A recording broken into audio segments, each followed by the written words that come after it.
ഈ വിഷയം ആദ്യം കൊണ്ടുവന്ന് ഈ 1.72 crores ഡിസ്കസ് ചെയ്തപ്പോൾ തന്നെ ഈ പണം ഒരു കാലയളവിലെ പണം മാത്രമാണെന്നും ഇതല്ല, ഇതിൽ കൂടുതൽ പണം വാങ്ങിയിട്ടുണ്ടെന്നും ഇതിന് കൂടുതൽ കോടികൾ വീണ കൈപ്പറ്റിയിട്ടുണ്ടെന്നും അന്ന് ഞാൻ പറഞ്ഞിരുന്നു. അത് അതേപടി ഇപ്പൊ 2.7 crores വാങ്ങി എന്നുള്ളത് ഔദ്യോഗികമായി കോടതിയിലായി കുറ്റപത്രത്തിന്റെ രൂപത്തിൽ നമ്മുടെ മുമ്പിൽ വന്നിരിക്കുന്നു. അപ്പൊ സ്വാഭാവികമായിട്ടും ഇതിന് പ്രത്യേകിച്ച് ഒരു സേവനവും നൽകിയിട്ടില്ല. ഈ 2.7 കോടിക്ക് ടാലിയും പവർ ബിൽഡറും മറ്റേ ഇതും ഗൂഗിളിന്റെ സാധാരണ ആപ്പും കൊടുത്തു എന്ന് പറഞ്ഞാൽ ആരും വിശ്വസിക്കാൻ പോകുന്നു. അപ്പൊ അതുകൊണ്ട് സ്വാഭാവികമായിട്ട് ഒരു സേവനവും കൊടുക്കാതെ 2.7 കോടി രൂപ ഈ കമ്പനിയിൽ നിന്നും വീണ വിജയന് കിട്ടി എന്നുള്ളത് ഓൾറെഡി എസ്റ്റാബ്ലിഷ്ഡ് ഫാക്ട് ആണ്. ഇപ്പോ അതൊരു ജൂറിഡിക്കൽ ഫാക്ട് ഞാൻ പറയാൻ കാരണം അതൊരു നിയമ നടപടിയുടെ അല്ലെങ്കിൽ നിയമ പ്രോസസ്സിന്റെ ഭാഗമായി നിലവിൽ കുറ്റപത്രത്തിൽ വന്നിരിക്കും. ഇനി നമ്മൾ ചോദിച്ചോളൂ, ഇനി നമ്മൾ പറഞ്ഞുകൊണ്ടിരുന്ന കാര്യം, ഈ രാജ്യത്ത് അനേകം വീണമാരുണ്ട്, അനേകം ആളുകൾ, പക്ഷെ അവർക്ക് ആർക്കും കൊടുക്കാതെ തീർമാറിൽ ഒരു സേവനവും നൽകാതെ എന്തുകൊണ്ടായിരിക്കും വീണ വിജയന് പണം കൊടുത്തത്? They are no way related. അവരുടെ സ്വന്തം ബന്ധോ അല്ലെങ്കിൽ അവരുടെ മക്കളോ മരുമക്കളോ അല്ലെങ്കിൽ ബന്ധക്കാരോ ഒന്നും അല്ലല്ലോ. അവർ മറ്റ് ഏതെങ്കിലും ഒരു പ്രത്യേക ഇതിൽ നിന്നപ്പോൾ നടത്തിയ സാമ്പത്തിക സഹായമല്ല. അത് one and only explanation, the possible explanation അത് ഓൾറെഡി പറഞ്ഞിട്ടുണ്ട്. ഓൾറെഡി ഇൻകം ടാക്സ് ഡിപ്പാർട്ട്മെന്റ് അവരവരുടെ സെർച്ചിന്റെ ഭാഗമായി ക്രോഡീകരിച്ച റിപ്പോർട്ടിൽ ഒരു പ്രോമിനന്റ് പേഴ്സന്റെ മകളായതുകൊണ്ടാണ് ഈ പണം നൽകിയത് എന്ന് പറഞ്ഞിട്ടുണ്ട്. അപ്പൊ ഇവരാരുടെ മകളാണ്? പിണറായി വിജയൻ മകളായതുകൊണ്ട് മാത്രം കിട്ടിയ പൈസയാണ്. അപ്പൊ അത് എന്തുകൊണ്ടായിരിക്കും കൊടുത്തിട്ടുണ്ടാവുക? That is paid for and on behalf of Pinarayi Vijayan. എന്തിനാണ് സംശയം? ഇത് പ്രൂവ് ചെയ്യാൻ വേണ്ടിയാണ് ഞാൻ പരിശ്രമിച്ചുകൊണ്ടിരിക്കുന്നത്. അപ്പൊ ഓരോ ലീഗൽ ഇൻസ്ട്രുമെന്റിനും അതിൻ്റെതായ ആംബിറ്റും അതിൻ്റെ ലിമിറ്റേഷൻസ് ഉണ്ട്. ഇപ്പൊ ഐ ടി ഡിപ്പാർട്ട്മെന്റിന് അവരുടെ ടാക്സ് ഇവേഷനുമായി ബന്ധപ്പെട്ടതും ബോഗസ് ആയിട്ട് റേസ് ചെയ്ത ക്ലെയിംസും ബോഗസ് ആയിട്ട് റേസ് ചെയ്ത എക്സ്പെൻഡിച്ചറും ഒക്കെ കണ്ടെത്തി അത് ഇല്ലീഗലായിട്ട് ഡിക്ലെയർ ചെയ്യുകയും അവർക്ക് ടാക്സ് ഇമ്പോസ് ചെയ്യാനുള്ള റൈറ്റ് അവർക്കുള്ളൂ. SFIയെ സംബന്ധിച്ച് ഒരു കമ്പനി ലോസിന്റെ പെർവ്യൂവിൽ നിന്നുകൊണ്ട്, കമ്പനീസ് ആക്ടിന്റെ അണ്ടറിൽ നിന്നുകൊണ്ട് കമ്പനി ലോ വയലേറ്റ് ചെയ്ത് അതിൻ്റെ അകത്തുനിന്ന് സിഫോണിങ്ങും അതിന് പണം വഴിമാറ്റി കമ്പനി നിയമപ്രകാരമല്ലാതെ അതിൽ നിന്നും കടത്തിക്കൊണ്ടു പോവുകയും ക്രമവിരുദ്ധമായ കാര്യങ്ങൾ ചെയ്യുകയും ചെയ്യുന്ന കമ്പനി ലോ വയലേറ്റ് ചെയ്തതിന് കമ്പനി ഡയറക്ടേഴ്സിനെയും അതിൽ ഇൻവോൾവ് ആയിട്ടുള്ള ആളുകൾക്കെതിരെ കുറ്റപത്രം എടുക്കാൻ 447 പ്രകാരം പ്രോസിക്യൂട്ട് ചെയ്യാനുള്ള അധികാരമാണ് കമ്പനീസ് ആക്ട് പ്രകാരം SFIക്ക് ഉള്ളത്. ആക്ച്വലി ഇതിന്റെ റിയൽ കേസ് എന്താണ്? റിയൽ കേസ് കറപ്ഷൻ ഇൻവോൾവ് ആണ്.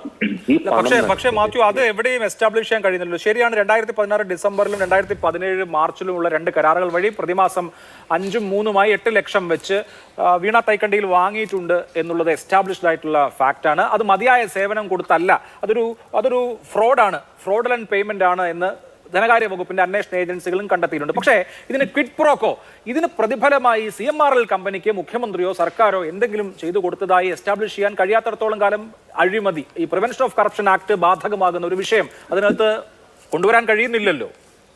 അല്ല, അത് ഞാൻ കൊണ്ടു. ഓക്കെ, ഞാൻ എന്റെ ആർഗ്യുമെന്റ് പിൻവലിച്ചാൽ you give me one single explanation. ഈ പണം എന്തിനു കൊടുത്തായിരിക്കും? തീർച്ചയായിട്ടും ഇവിടെ ഇപ്പോ ജനത്തിന് ബോധ്യപ്പെടുന്ന മുഖ്യമന്ത്രി പിണറായി വിജയൻ മുഖ്യമന്ത്രി ആയതിനു ശേഷമാണ് ഈ പേയ്മെന്റ്. സ്വാഭാവികമായും സ്വാധീനിക്കാനെന്ന് തന്നെ വിചാരിക്കേണ്ടി വരും. അല്ല, വിചാരിക്കേണ്ടി വരും എന്നല്ല അഭിലാഷ്. ഐ മീൻ അല്ലാത്ത ഏതെങ്കിലും ഒരു ആസ്പെക്ട്, ഒരു reason, can you give one reason? ഇങ്ങനെ ആയിരിക്കാമല്ലോ വേണമെങ്കിൽ, അല്ലെങ്കിൽ ഇന്ന പോലെ സംഭവിക്കാലോ. Give all benefit of doubt to them. എല്ലാ ആനുകൂല്യവും നിങ്ങൾ നൽകിയിട്ട് ഒരു പ്രൂഡന്റ് പേഴ്സൺ എന്ന നിലയ്ക്ക് സാമാന്യ ജനത്തിന് ബോധ്യപ്പെടുന്ന ഒരു സംശയത്തിന്റെ ആനുകൂല്യം കൊടുക്കാൻ പറ്റുന്ന ഈ പേയ്മെന്റ് എന്തിനു കൊടുത്തായിരിക്കും പറയാൻ കഴിയും? എന്റെ ചോദ്യം, ഇതിൽ ഇനി അഴിമതി എന്നുള്ള കാര്യം എങ്ങനെയാണ് എസ്റ്റാബ്ലിഷ് ചെയ്യാൻ സാധ്യത? You are not answering my questions. Okay, അല്ല, അതിപ്പോ സ്വാഭാവികമായി ഇപ്പോ ഈ പേയ്മെന്റ് 2 കാരണങ്ങളുണ്ട്. ഒന്ന്, ഇപ്പോ ഇവർ ഈ തരത്തിലുള്ള സേവനം കൊടുത്തിട്ടില്ല എന്ന CFOയുടെ മൊഴിയുണ്ട് ആദായ നികുതി വകുപ്പിന്റെ കൈവശം എന്ന് മാത്രമല്ല ഈ പറഞ്ഞ കമ്പനിക്ക് CMRL എന്ന് പറയുന്ന കമ്പനിക്ക് ഏതെങ്കിലും തരത്തിലുള്ള സേവനം കൊടുക്കാനുള്ള കോമ്പിറ്റന്റ് ആയിട്ടുള്ള സംവിധാനം ഈ വീണ വിജയന്റെ എക്സാലോജിക് എന്ന കമ്പനിക്ക് ഇല്ല താനും. അപ്പൊ സ്വാഭാവികമായി അവർ സേവനം കൊടുത്തിട്ടില്ല എന്നുള്ളതാണ് നമുക്ക്, ഞാൻ പറഞ്ഞല്ലോ, അത് നമ്മുടെ നിഗമനം എന്ന് പറയുന്നത് അങ്ങനെ ഒരു നിഗമനത്തിലേ എത്താൻ പറ്റൂ. വേറെ ഇവർ ഈ കമ്പനി കോമ്പിറ്റന്റ് ആയിരുന്നുവെങ്കിൽ ശരിയാണ്, സേവനം കൊടുത്തിട്ടുണ്ടെന്ന് വിചാരിക്കെങ്കിലും ചെയ്യായിരുന്നു. ഇവിടെ അങ്ങനെ വിചാരിക്കാനുള്ള സാഹചര്യമില്ല. അപ്പോ ഈ 8 ലക്ഷം രൂപ വെച്ച് പ്രതിമാസം എന്നുള്ളത് വെറുതെ കൊടുത്തതാണ്, അല്ലെങ്കിൽ ഒരു തരത്തിലുള്ള എന്താ പറയാ, നമ്മൾ ഒരാളെ സ്വാധീനിക്കാൻ കൊടുക്കുന്ന പണമാണെന്ന് വിചാരിക്കേണ്ടി വരും. എന്റെ ചോദ്യം അത് എങ്ങനെയാണ്, അതൊരു ക്രിപ്രോക്കോ ആയിട്ടുള്ള കാര്യമാണെന്ന് എങ്ങനെയാണ് താങ്കൾ എസ്റ്റാബ്ലിഷ് ചെയ്യാൻ പോകുന്നത് എന്നുള്ളതാണ് എന്റെ ചോദ്യം. ഞാൻ പറയുന്നത് ആ ഇൻട്രീം സെറ്റിൽമെന്റ് ബോർഡ് റിപ്പോർട്ടിങ്ങിൽ തന്നെ അവരോട് ഈ കമ്പനിയുടെ ഉദ്യോഗസ്ഥരോട് ചോദിക്കുകയാണ്, നിങ്ങൾ എന്തിനാണ് രാഷ്ട്രീയക്കാർക്ക് പണം കൊടുക്കുന്നത്, നിങ്ങൾ എന്തിനാണ് ഇവർക്ക് പണം ഇത്രയധികം 100 കോടി രൂപ കൊടുത്തത് എന്തിനാണ് എന്ന് ചോദിക്കുമ്പോഴുള്ള മറുപടിയിൽ അതുണ്ട്. അവർ പറഞ്ഞെന്താണ്, ഞങ്ങൾ നടത്തുന്നത് ഒരു റെഡ് കാറ്റഗറി വരുന്ന അല്ലെങ്കിൽ പൊല്യൂഷൻ ഇൻവോൾവ് ആയിട്ടുള്ള ഇൻഡസ്ട്രിയാണ് ഞങ്ങളുടേത്. ഞങ്ങൾക്ക് പ്രത്യേകിച്ചൊന്നും ചെയ്തു തന്നെങ്കിലും ഈ ബിസിനസ് നടത്തിക്കൊണ്ടു പോകണമെങ്കിൽ ഞങ്ങൾക്ക് ഇവർക്ക് പണം കൊടുക്കണം. അങ്ങനെ വരുമ്പോ പൊല്യൂഷൻ നടത്തുന്ന അല്ലെങ്കിൽ പൊല്യൂഷൻ ഇൻവോൾവ് ആയിട്ടുള്ള ഒരു ഇൻഡസ്ട്രി നടത്തുമ്പോൾ അവർക്ക് ഏറ്റവും ഹയസ്റ്റ് സ്റ്റേക്ക് വരുന്ന എവിടെയാണ്? പൊല്യൂഷൻ കൺട്രോൾ ബോർഡിലാണ്. പൊല്യൂഷൻ കൺട്രോൾ ബോർഡ് കഴിഞ്ഞ കാലങ്ങളായി 2016 മുതൽ കൈകാര്യം ചെയ്യുന്ന ആരാണ്? ഇത് രണ്ട് CM. അപ്പൊ സ്വാഭാവികമായിട്ട് ഇത് രണ്ടും കൂട്ടി വായിക്കാൻ പറ്റും. ഞാനൊരു ഇൻവെസ്റ്റിഗേറ്റിംഗ് ഏജൻസി അല്ല, ഞാനൊരു ഡിറ്റക്റ്റീവ് അല്ല, ഞാൻ ക്രൈംബ്രാഞ്ച് അല്ല, ഞാൻ പോലീസ് അല്ല. ഇത് ആ ഒരൊറ്റ സ്റ്റേറ്റ്മെന്റ് മതി.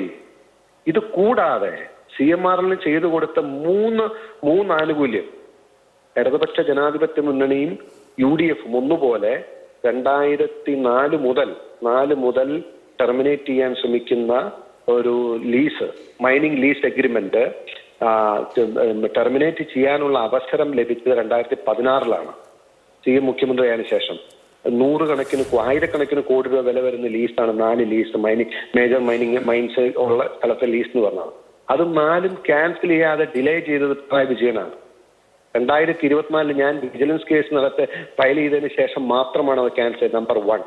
നമ്പർ 2, അദ്ദേഹത്തിന് ഇപ്പോഴും CMRLന്റെ ഈ കർത്തയുടെ പേരിൽ 100ഓളം ഏക്കർ സ്ഥലം ഈ തോട്ടപ്പള്ളി പ്രദേശത്തുണ്ട്.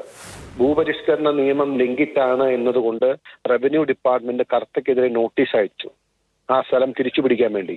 അപ്പോഴാണ് അദ്ദേഹം എക്സംഷന് വേണ്ടി അപേക്ഷിക്കുന്നത്. എക്സംഷന് വേണ്ടിയുള്ള 2 അപേക്ഷ തള്ളി. 3ാമത്തെ അപേക്ഷ അദ്ദേഹം മുഖ്യമന്ത്രിയുടെ കൈകൊടുത്തു. മുഖ്യമന്ത്രി അതിൽ പരിഗണിക്കാൻ പറഞ്ഞ് എഴുതി താഴത്തേക്ക് കൊടുത്തു. നിയമവിരുദ്ധമായി എല്ലാ നോംസും ലംഘിച്ച് അദ്ദേഹത്തിന് എക്സംഷൻ നൽകി. അദ്ദേഹത്തിന് ഇന്നും അദ്ദേഹം 100 ഏക്കർ സ്ഥലം ഹോൾഡ് ചെയ്യുന്ന ആരുടെ ഔദാര്യത്തിലാണ്? ഈ ഗവൺമെന്റ് നൽകിയ നിയമവിരുദ്ധമായ എക്സംഷന്റെ പേരിലാണ്. നമ്പർ 2. ഇനി നമ്പർ 3, ഈ ഞങ്ങളുടെ കമ്പനി നടത്താൻ, ഞങ്ങൾക്ക് ലാഭകരമായി നടത്താൻ, ഞങ്ങൾക്ക് ആവശ്യമായ അസംസ്കൃത വസ്തു കിട്ടാനില്ല, ഇലിമിനേറ്റ് കിട്ടാനുള്ള സാഹചര്യം ഉണ്ടാക്കണമെന്ന് പറഞ്ഞ് മുഖ്യമന്ത്രിക്ക് നേരിട്ട് CMRL തന്നെ കൊടുത്ത നിവേദനം. തീർച്ചയായിട്ടും